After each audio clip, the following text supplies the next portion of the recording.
17 дугаар анги. Ээшнийг хатан дуудулсан байлаа. Тэрээр сургууль барьж эмэгтэйчүүд ч мөн боловсрал эзэмших ёстой гэж боддог тул тэр сургууль сурсан ээшинтэй ярилцаж буйгаар энэ анги эхэлнэ. Хяна хатнаар дамжуулж ээшинтэй уулзах тов хэлүүлсэн байх ба Думмэгийн оцсон шалтгааныг хэлж тэр захааны утгыг мэдэхгүйч Думмэ өвөөгт нь хамгаалах гэж очсон байх гэж хэлдэг. Юужийн цэргүүдээ бэлдэж эхэлсэн бөгөөд үүнийг мэдсэн Иван маш ихээр уурлана. Удалгийн мөн дүшмэл ирж Иваны хэлмэрчнийг сольсноор бүрж их уурладаг. Тэгээд Юужин рүү очино. Иван байг хайж зогссон тул Юужин шуудал буутахад Иван чи намайг алахыг оролдлоо гэх бөгөөд чи мөн дүшмэлтэй хэр ойрхон юм энтэр гэж баахан шалгааж биенээ сүрдүүлнэ. Орчуулагч ми Иваны туслагт шал хэрэггүй мэдээлэл өгч байлаа. Ихэнхдээ Юужиныг муулсан мэдээлэл өгдөг. Үүнийг нь хажуу өрөөнөөс сонсож байсан Думмэ Юужин хоёр уулзаж Думмэ хамт хоолой гэхэд Юужин яагаад ийм найрсаг болчихов гэхэд Думмэ сэтгэл өвтгөм өнгөрсөн төгөөг чинь сонссон болохоор бид хоёр адилхан болохоор гэхэд Юужин би чиний мал нэтлэгч гэдгийг чинь мэдээд юу ч хэлээгүй шүү дээ гэхэд Думмэ миний мэдих дорд гаралтай хүмүүсээс та хамгийн соёлтой нь гэхэд Юужин уурлах хэрэггүй дээ. Чамаас хамаагүй илүү байгаад чиний буруу байхгүй гэж үг хайлцсан. Тэгээд Юужин юн овогчинд ирж би ээжийнхээ амны үнэтэй зүйлтийг өөртөө үлдээлээ. Тэглээгээд та нарыг уучлсан гэсэн үг биш. Харин хүүхчийн зүгээр орхий. Эцэг эхийн нүгэл бол эцэг эхийнх нь. Тиймээс бид хамт урагшлахыг хүссэн. Харин та нар түүнийг сайн дэмжиж өгөөрэй гэснээр өв сонзонгоо дуусгасан энэ өв. Хесо хормын зохиогоо уншиж маш ихээр харамсдаг. Тэрээр ээшинт чин зүрхнээсээ хайртай байсан нь үнэн. Хина Лёг өөрийн дор ажиллуулж нууц офицеруудын жигсаалтыг олж ир гэж шаардсан байдаг. Юужин Хэранд танай гэр дотроос мэдээлэл алдаад байна. Тэр хүнийг олоод ямар ч хамаагүй аргаар хөөж гаргав. Хэран тэр хүнийг мэдсэн ба хэрхэн гаргахаа бодож байлаа. Юужин сургуулалтаа хийж өнөөх хүүгийн бичиг баримт хуурамч өгöd батлан даагч нь өөрөө болохоо хүүтэлдэг. Тэгээд түүнийг сайн сургамаар байгаагач энэ үеэр хэлнэ. Гу ноён Юужиныг тэр миний тэнгэрт нисэж байгаа хар шувуу юм гэж үү? Эсвэл би тэр хар шувуу юм уу хэмээн бодно. Хесо ээшинтэй уулзаж сүүгээ цуцлахаар босноо хэлдэг. Тэдний сүүн талаар хүн бүхэн ярьж байв. Юужин им орчуулагчтай хоол идэж байхад ордны хүмүүс Юужиныг дагаад яв гэхэд им яв гэд хоол идэнэ. Юужин мөн Жан Анчин дархан нарыг цуглуулж Жан Анчин хамгаалалтын албаны дарга бол хэмээн шаардав. Хэрэг зөвшөөрөхгүй бол Юужин болон дархныг алан гэхэд Юужин ордонд дайсан чинь байгаа үсттэй. Надаас холхон тэрийгэ хийгэрээ хэмээгээд ор гэхэд Жан Анчин за тэгье хэмээн орохоор шийднэ. Думмэгийн зөнч түүнийг өнөөдөр гарах хэрэггүй. Учир нь хүзэр өвхөл гэж буусан гэж хэлв. Думмэ санаа зовлтгаа өнөөдөр бол 15 хэмээн гарч ээшинээс өрөө авахар явна. Тэгээд ээшинтэй уулзаж өөртөө юун өвхөл харин ч авахаа надад ингэтэл итгэж байна хэмээн баярлана. Ууланд Юужин ээшин хоёр уулзаж бэлтгэл хийдэг. Гу ноён эрдэмтдийг цуглуулж хаанд өргөдөл гаргав.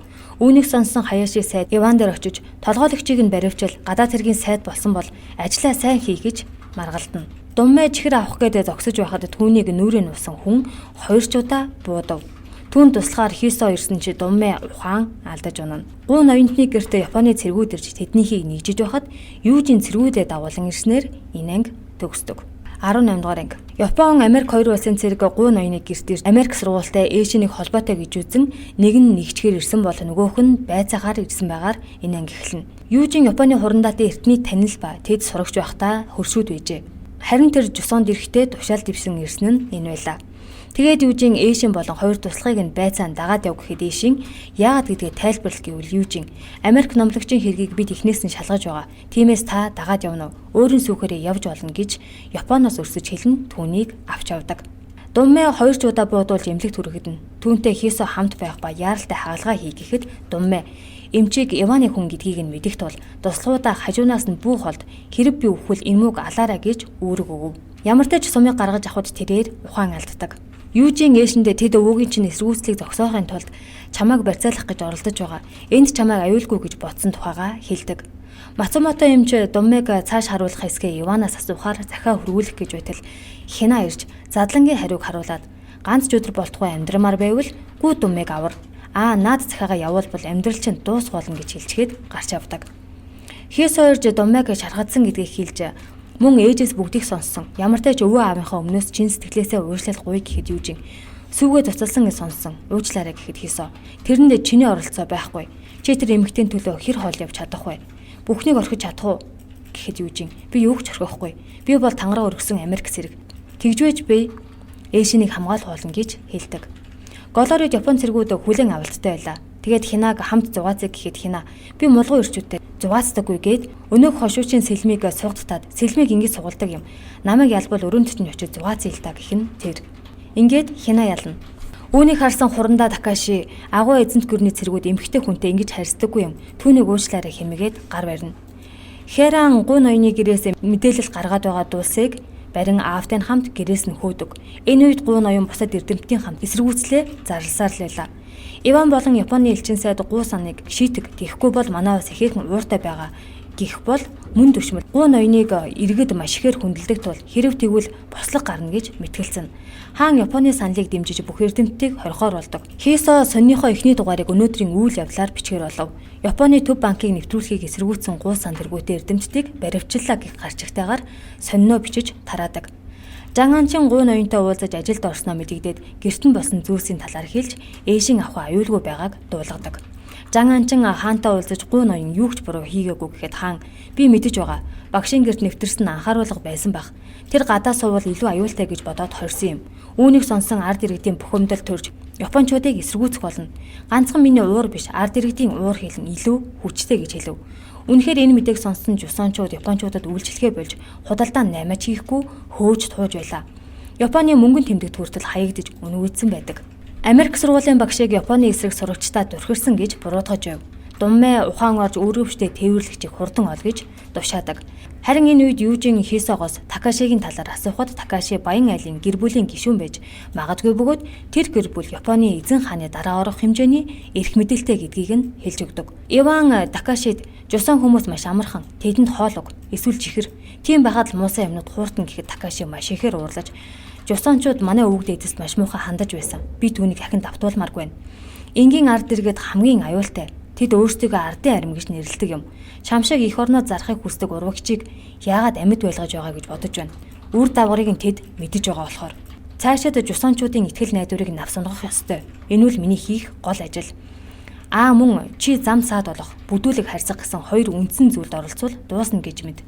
Би бүдүүлэг хүмүүст дургүй. Ялангуяа дорд гаралтай Жусанчуудад гэж хэлв. Уурлаж бухимдсан Иван хаан дээр очиж гүү саныг сулсан дээр хөгшин хүнд ямар нэгэн болбол хэцүүдэн гэхэд хаанч зөвшөөрдөг. Иван гүүсэн шоронд биш миний гарт амиа алдах болно. Жусанчууд Япончуудаас бус надаас яах ёстой гэж хэлдэг. Такаши Хинагч мөн сэжиглэх бөгөөд түүнийг Жусоны далд санхүүжүүлэх ч үү хэмээн асуудаг. Такаши энэ удаа Хисотой уулзаж агуу Япончуудын талаар сонин дээр тогтмол гаргамаар байна гэхэд Хисо тийм ч амар зөвшөөрсөнгүй. Мөнгө эрх мэдэл санал болгох гээд Хисо чи намайг дутуу судалж би бол хөрөнгөчнийгээр хааны дараа орох баян хүн гэхэд Такаши тэгвэл амьд үлдэхэд чинь туслана гэд буу гаргахад Хисо чи бас л дутуу судалж би өглөөгээд Жусонд хинч тоохгүй ямар ч өөрчлөлтгүй гэхэд Такаши маш ихээр уурладаг. Юужиныг сурагчид нь Жусон хүн байж яаж Америк болсон юм гэхэд Юужин дорд гаралтай болохоор цэрэгт хэрэгэм зэрэгээрээ жагсах тул би та нарт даргална. Хэрв чадахгүй гэвэл явж болно гэв. Энэ үед Такаши хурц ирэн хамт кофе уунгаа ярилцъя гэж Юужинд санал тавьдаг. Ингээд Юужиныг босож явхад ард нь их шиг тайрцгийг дуугаргав. Түүнийг сонссон Юужин эргэж харан энэ юу вэ хэмээн асуудаг. Такаши энийг манай цэрэг тэр авхаан гэрээс сулгаасан байна лээ. Гэхдээ Юужин энэ минийх байсан шүү дээ гэж хэлв. Яаралтай байж байсан ээшиний замд думмэ гарч ирэн хийж буй бүх зүйлсээ орхи юуг сонирхох хэрэггүй. Дэлхийн ертөнцийг судалгаа бол би одооноос танд хэрэгтэй хүн болно. Бүх дэлхийн миний эсрэг байсан ч хамаагүй гэж хэлээд гизгийг нь тарьснаар инээнг төгснө.